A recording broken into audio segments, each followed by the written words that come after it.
Now we have come to the next part, solving the quadratic equations by factorization method.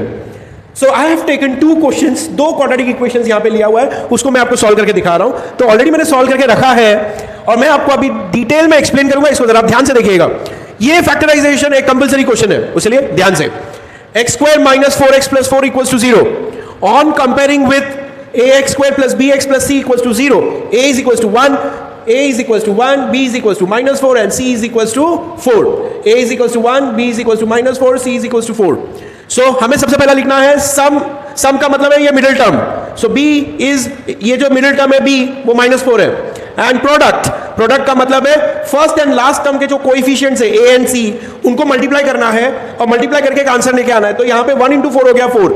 अब factors कौन होते हैं? तो हमें क्या करना है, द ट्रिक लाइज कि जो मिडिल टर्म है उसको स्प्लिट अप करना है ऐसे दो नंबर्स में जिसको ऐड एंड सब्ट्रैक्ट करेंगे तो मुझे -4 तो मिलेगा एंड मल्टीप्लाई करने पे मुझे ये प्रोडक्ट मिलेगा. ठीक है, तो जैसे यहां पे -2 एंड -2 है, इनको मैंने अगर ऐड किया तो मुझे -4 आएगा और ऐसे ही मल्टीप्लाई किया तो प्रोडक्ट आएगा. तो ये -2 एंड -2 बिकम्स द फैक्टर्स. तो मैं क्या करूंगा, ये जो -4x है यहां पे मार्क किया हुआ है, ये -4x को -2x स्प्लिट अप करके लिखेंगे. x square -2x plus 4 equals to 0.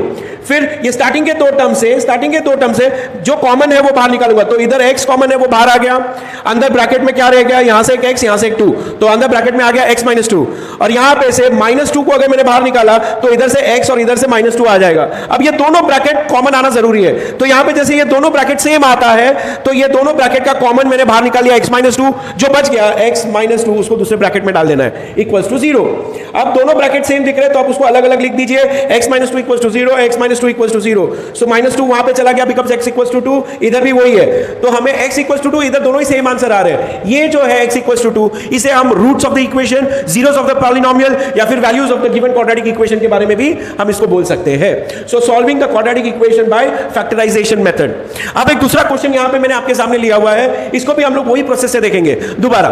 2x square -9x plus 9 equals to 0. On comparing with ax square plus bx plus c equals to 0. a का यहां पे 2 है, b का यहां पे -9 है, c का यहां पे +9 है. तो a equals to 2, b equals to -9, c equals to 9. Sum जो मिडिल टर्म है b is equals to -9. Product a into c 2 into 9 is 18. फिर से मिडिल टर्म को ध्यान में रखता है ऐसे दो नंबर जो ये -9 को स्प्लिट अप कर सके बट उनका ही प्रोडक्ट हमें प्रोडक्ट मिले, मतलब 18 आ जाए. तो -6 -3 ऐड करने पे -9 आ जाएगा, बट वही -6 और -3 को मल्टीप्लाई करने पे +18 आएगा, because minus plus 6 into 3 is 18. तो यहां पे हम लोग ने -9x को स्प्लिट अप किया हुआ है -6x -3x लिख के. तो इक्वेशन हो गया -2x स्क्वायर और ये -9x की जगह पे -6x -3x plus 9 equals to 0. अब यहां पे पहले दो टर्म में से कुछ कॉमन निकालना है, तो 2 बाहर निकाला, x बाहर निकाला, तो इधर से एक x अंदर आ गया और यहां से 6 में से 2 बाहर चला जाएगा तो 3 रह जाएगा. तो ये हो गया 2x in the bracket x -3.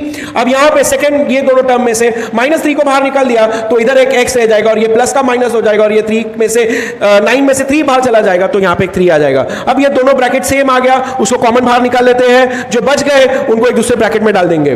तो x -3 2x -3 equals to 0. So x -3 equals to 0 और 2x -3 इक्वल्स टू 0. अब रीअरेंज करेंगे, सो x इक्वल्स टू 3 और x इक्वल्स टू ये 3 वहां पे चला गया, 2 उसके नीचे आ गया, तो x इक्वल्स टू 3/2. यहां पे 3 and 3/2 are the zeros of the polynomial या फिर root of the equation of the given quadratic equation. तो ये बहुत सिंपलेस्ट क्वेश्चंस मैंने यहां पे उठाए हैं. हर एक क्वेश्चन जो है वो 3-3 मार्क का है. अगर आपको समझ में आ गया तो आप प्रैक्टिस शुरू कर दीजिए. Thank you so much and all the best.